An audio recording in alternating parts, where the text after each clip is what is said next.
The Ashes That Made Trees Bloom by William Elliott Griffiths. Many years ago, there lived an old Japanese couple who were rice farmers and had a pet dog. They loved the dog like a baby, and the dog loved them back with all its heart. The rice farmer was kind to all living things and fed the birds on his farm. One day, the old farmer was working in his rice fields. The dog pawed the rice farmer, trying to draw his attention to a particular spot. The rice farmer followed the dog to the spot. The dog started digging at the earth with its paws.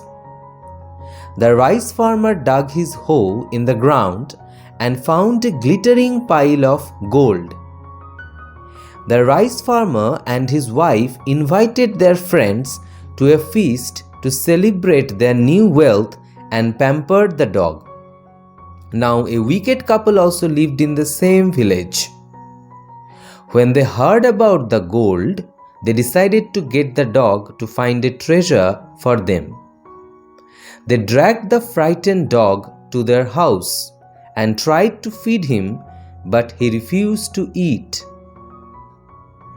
When they took him outside, the dog began digging under a pine tree.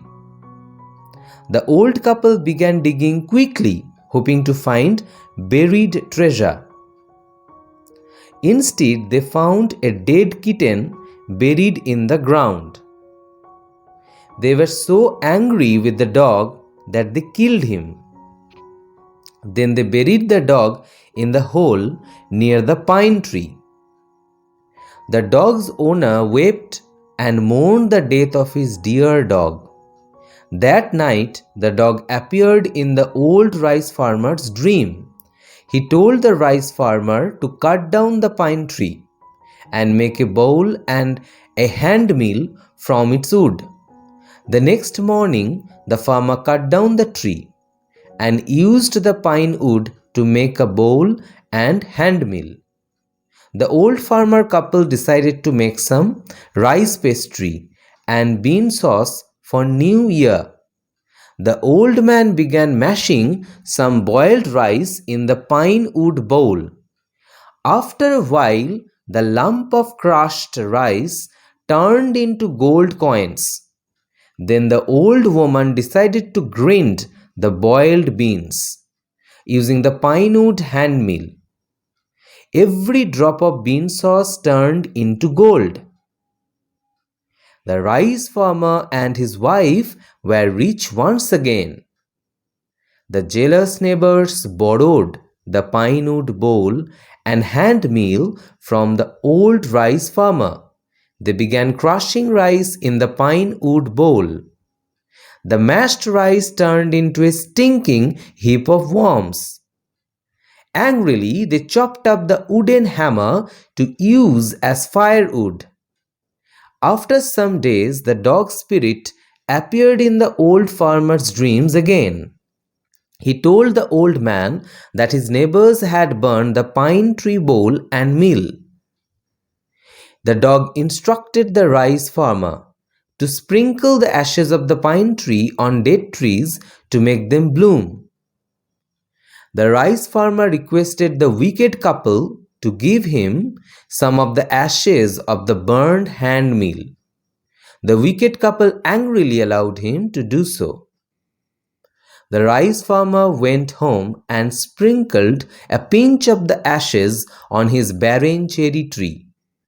Immediately, the cherry tree had beautiful and fragrant pink flowers. One day, the landlord was passing by the rice farmer's village. The rice farmer did not kneel down on the road to show reverence to the landlord as was the custom. Instead, he climbed up a dried cherry tree. Just as the landlord's royal cart approached, the rice farmer sprinkled some ashes on the dried cherry tree. The tree blossomed immediately. The landlord was very happy. He thanked the rice farmer and gave him many gifts. Again, the greedy neighbor decided to imitate the old man. He collected some ashes from his fireplace. One day, another landlord's procession was passing by on the highway. The wicked man climbed a dry cherry tree. He threw some ashes on the tree, but nothing happened. Instead, the landlord and his wife began to sneeze and cough. The landlord's soldier beat the wicked man to death. The old rice farmer lived happily for long years with his wife.